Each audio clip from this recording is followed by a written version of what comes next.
बिस्मिल्लाहिर्रहमानिर्रहीम। अस्सलामुअलैकुम नाज़रीन कराम, नई वीडियो में आपको खुश आमदीद कहते हैं। इस वक्त केस की समाअत ख़त्म हो चुकी है और सुप्रीम कोर्ट ने फ़ैसला महफूज कर लिया है और कल ये फ़ैसला सुनाया जाएगा।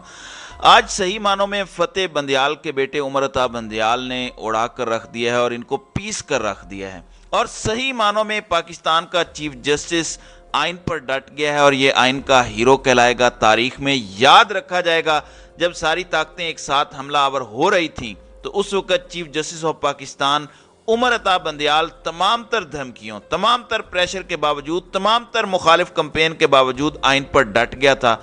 आज जो सूरत हाल पेश आई है वो सबसे ज़्यादा अहम है। उसमें जो रिमार्क्स हैं, 3 ऐसे रिमार्क्स हैं जिन्होंने सारे का सारा मामला क्लियर कर दिया। सेक्रेटरी दिफा से जब पूछा गया कि आप इतना बताएं कि मसला क्या है, उन्होंने कहा कि हम आपको इन कैमरा ब्रीफिंग देना चाहते हैं। इस पर chief justice of Pakistan Umar Ata Bandial ने कहा कि हम अदालत से अलग नहीं सुनते, लेकिन अली जफर से बात कर लेते हैं। फिर उसके बाद जो बात हुई तो सिक्योरिटी के हवाले से कहा गया कि इतनी खराब नहीं है, अगर कोई डाटा देना चाहते हैं तो दे दें। इसके बाद अली जफर ने कहा कि रिटायर्ड एहलकार भी सिक्योरिटी दे सकते हैं। रिटायर्ड एहलकारों को हम रिजर्व सिक्योरिटी फोर्सेस कहते हैं, उनको बुलाने का एक तरीक़ाकार होता है। अब सबसे ज़्यादा इंटरेस्टिंग मामला यह है कि इस पर उमर अता बंदियाल ने कहा कि असल में आप ये छोड़ दें कि फ़ौजी ऑपरेशन वाले नहीं आ सकते, वो मसरूफ़ हैं।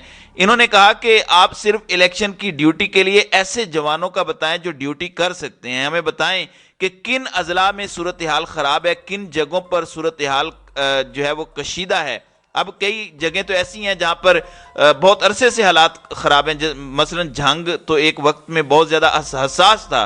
उन्होंने कहा कि आप हमें फ़ाइलें दे दें, हम जायज़ा लेकर वापस कर देंगे, आपको आइंदा समाअत पर आने की ज़रूरत नहीं है। कुछ सवालात हमारे ज़हन में आएंगे तो खुली अदालत में हम पूछ लेंगे। अब सेक्रेटरी दिफा को जस्टिस एजाजुल एहसन ने क्लियरली बात की कि आप हसास मालूमात ज़ुबानी शेयर ना करें, आप तहरीरी जवाब दें। हसास ऑपरेशन होते हैं, हम कोई मालूमात शेयर नहीं होने देंगे। अब यहाँ पर जो असल में कहानी सामने आई है, चीफ जस्टिस के जो रिमार्क्स थे, उन्होंने कहा कि असल में ज़रूरत पड़ती है तो हम नेवी और एयरफोर्स से भी मदद ले सकते हैं। यानी आज के बाद ये मामला ही ख़त्म हो गया है कि अगर ख़ास तौर पर ड्यूटी देनी है तो सिर्फ आर्मी के लोग जो हैं वो आएंगे। आपको अगर फोर्स लेनी है तो आप नेवी से भी ले सकते हैं, और नेवी आप जानते हैं कि नेवी चीफ को जवाबदेह है। एयरफोर्स के जो एहलकार होंगे अगर वो ड्यूटी देते हैं तो वो भी अपने चीफ को जवाबदेह होंगे। वहाँ पर ये भी डिस्कशन हुई कि असल में हमें इनका बताएं। बहुत सारे लोग इस बात को नहीं जानते कि फ़ौज के अंदर भी डिफरेंट सेक्टर्स होते हैं। लड़ने वाली फ़ौज अलग होती है, ऑपरेशनल अलग होती है, डॉक्टर्स अलग होते हैं, यानी हर तरह के लोग अलग अलग होते हैं, इवन कुक अलग होते हैं। तो इस सूरत हाल में चीफ जस्टिस ने क्लियर बात की कि खाली फौज की बात नहीं है, नेवी एहलकार हैं, रिजर्व लोग पड़े हैं, वो तो कोई मामला ही नहीं है। अब जो सबसे इंटरेस्टिंग मामला था वो था अखराजात का। चीफ जस्टिस क्लियरली इस बात पर कहते रहे कि आप तनख्वाहों में कमी क्यों नहीं करते, जजेस से तनख्वाहें कम करना शुरू करें, इलेक्शन कमीशन को अखराजात कम करने का कहें। उन्होंने कहा कि अगर कोई कानूनी रुकावट है तो बताएं, अदालत उसे ठीक कर देगी। उन्होंने कहा कि अगर ये मिसाल बन गई तो हमेशा मुश्किलात पर इलेक्शन नहीं हुआ करेंगे। इस सूरत हाल में आप एक बात बता दें, जस्टिस मुनीब अख्तर ने कहा कि अगर 20 अरब रुपए आपको देना पड़े तो क्या खरबों रुपए के बजट वाला मुल्क ये नहीं दे सकता?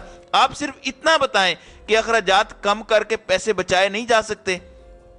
फिर उन्होंने कहा कि 170 अरब तो आप अरकान असम्बली को दे रहे हैं, तो आपके 20 अरब आपके पास नहीं है इलेक्शन करवाने के लिए। लिहाजा इस सूरत हाल में उन्होंने उधेड़ कर रख दिया और कहा गया कि इलेक्शन कमीशन किस तरह यह कर सकता है जो उसने डेट दी है, सिर्फ अदालत ये कर सकती है। 1988 में भी अगर इलेक्शन आगे पीछे हुआ था तो अदालत की मर्जी से हुआ था, इलेक्शन कमीशन को तो इख्तियार ही नहीं है।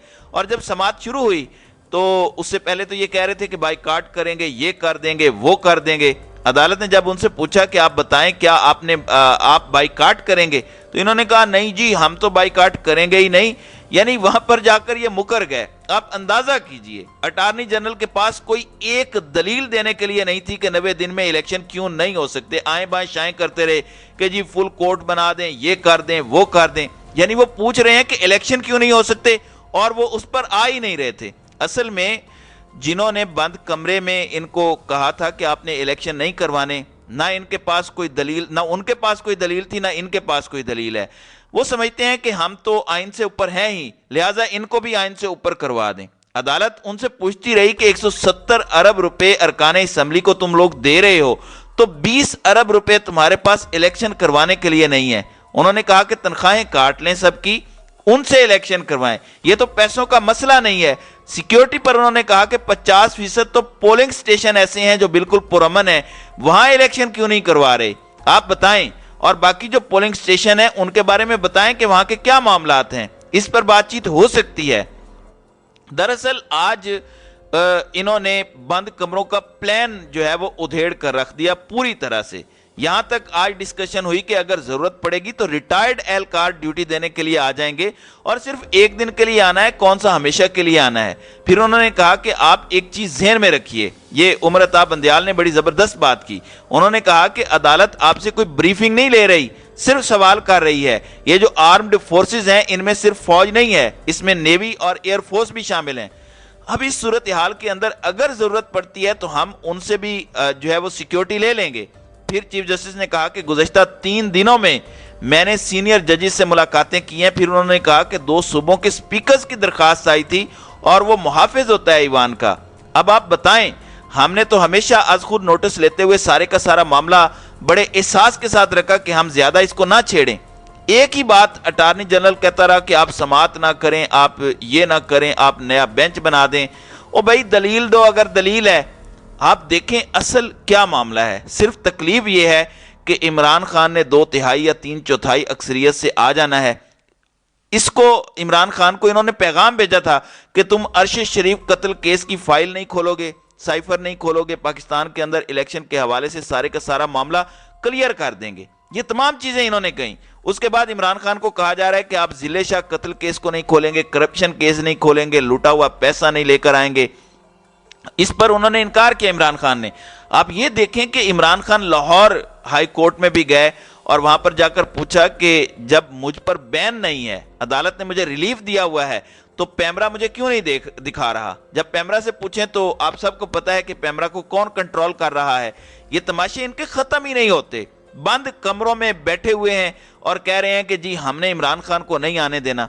वो सुहेल वड़ैच की बात बिल्कुल ठीक है, वो कह रहे थे कि इस्टेब्लिशमेंट ये समझती है कि इमरान खान अगर आ गया तो इंतकाम लेगा और हमें छोड़ेगा नहीं। फिर सुहेल वड़ैच ये भी कहते हैं कि इमरान खान को यकीन दहानी करवानी होगी। ओ भाई किस बात की यकीन दहानी करवाए? इस बात की यकीन दहानी करवाए कि अरशद शरीफ का कत्ल केस नहीं खोलेगा, साइफर नहीं खोलेगा, या अपने ऊपर हमले की FIR दर्ज नहीं करवाएगा, या करप्शन का लूटा हुआ पैसा नहीं लाएगा, या बाजवा का कोर्ट मार्शल की बात करना छोड़ देगा। अगर उसने यही करना है तो वो पॉलिटिक्स में आया क्यों? इनको असल में आदतें पड़ी हुई हैं कि शहबाज शरीफ जैसे मोरे लेकर आ जाएं जो कठपुतलियां बनकर नाचते रहें, और जैसे जैसे ये डोरियां हिलाएं वैसे वैसे इनके इशारों पर नाचते रहें और वो कोई काम ना करें। आप देख लें आज मुल्क का हशर क्या हो गया। ये मुल्क रहने के काबिल नहीं रहा। अपने इनके जो बच्चे हैं, इनकी जो दूसरी बीवियां हैं, इनके सारे लोग बाहर बैठे हुए हैं, इनकी अपनी नेशनैलिटियां बाहर की हैं, और पाकिस्तान में तो ये सिर्फ हुक्मरानी करने के लिए आते हैं। हमें 75 सालों से यही बताया गया कि इस मुल्क की सारी बर्बादी के जिम्मेदार सियासतदान हैं। आज पता चला कि सियासतदानों का इस मुल्क की बर्बादी में सिर्फ 10% हिस्सा है, बाकी 90% हिस्सा तो इन दूसरे लोगों का है। लिहाजा अब जो मामला हुआ है वो क्लियर हो चुका है। अब कल ये फैसला सुप्रीम कोर्ट देने जा रही है और फैसला क्लियर है।